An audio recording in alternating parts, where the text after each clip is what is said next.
بسم اللہ الرحمن الرحیم۔ السلام علیکم ورحمۃ اللہ وبرکاتہ۔ آج ہم بات کریں گے خواب کے اندر مگرمچھ کو دیکھنے کے حوالے سے۔ اس کی مختلف صورتیں ہیں اور ان کی مختلف تعبیریں ہیں۔ مثلا خواب کے اندر مگرمچھ کو دیکھنا، خواب کے اندر مگرمچھ کو ہلاک کرنا، خواب کے اندر مگرمچھ کا خواب دیکھنے والے شخص پر حملہ کرنا۔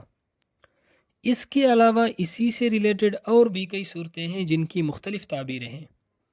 اگر آپ ان تمام صورتوں کی تعبیروں کو جاننا چاہتے ہیں تو اس ویڈیو کو آخر تک ضرور دیکھیں۔ خواب کے اندر مگرمچھ کو دیکھنا چور، ظالم اور ڈاکو سے تعبیر ہے۔ اگر کوئی شخص خواب کے اندر دیکھتا ہے کہ مگرمچھ نے اس پر حملہ کر دیا ہے اور خواب دیکھنے والا شخص مگرمچھ کے حملے کا شکار ہوا ہے، اس کی تعبیر یہ ہے: خواب دیکھنے والے شخص کو دشمن سے سخت قسم کا نقصان ہوگا یا خواب دیکھنے والے شخص کی چوری ہوگی۔ اچھا خواب نہیں ہے۔ ایسا خواب دیکھنے والے شخص کو چاہیے کہ وہ صدقہ کرے۔ آپ صلی اللہ علیہ وسلم کا فرمان مبارک ہے: صدقہ آنے والی مصیبت کو ٹال دیتا ہے۔ خواب کے اندر مگرمچھ کا گوشت دیکھنا دشمن سے نقصان اٹھانے کی علامت ہے۔ خواب کے اندر مگرمچھ کا گوشت کھانا رنج، غم، دکھ اور تکلیف ملنے کی علامت ہے۔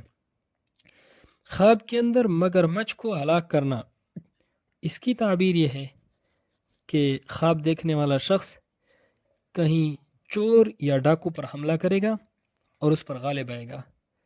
خواب کے اندر مگرمچھ کو ہلاک کرنا، اس پر غالب آنا، اس کی تعبیر یہ ہے کہ خواب دیکھنے والا شخص کہیں چوروں یا ڈاکوؤں پر حملہ کرے گا اور ان پر غالب ہوگا۔ اس کی ایک تعبیر یہ بھی ہے کہ خواب دیکھنے والے شخص کا دشمن ناکام ہوگا، دشمن کا وار خطا ہوگا اور خواب دیکھنے والے شخص کا دشمن ہلاک ہوگا۔ اللہ رب العزت ہمارے خوابوں کو ہمارے لیے باعث خیر و برکت بنائے۔ السلام علیکم ورحمۃ اللہ وبرکاتہ۔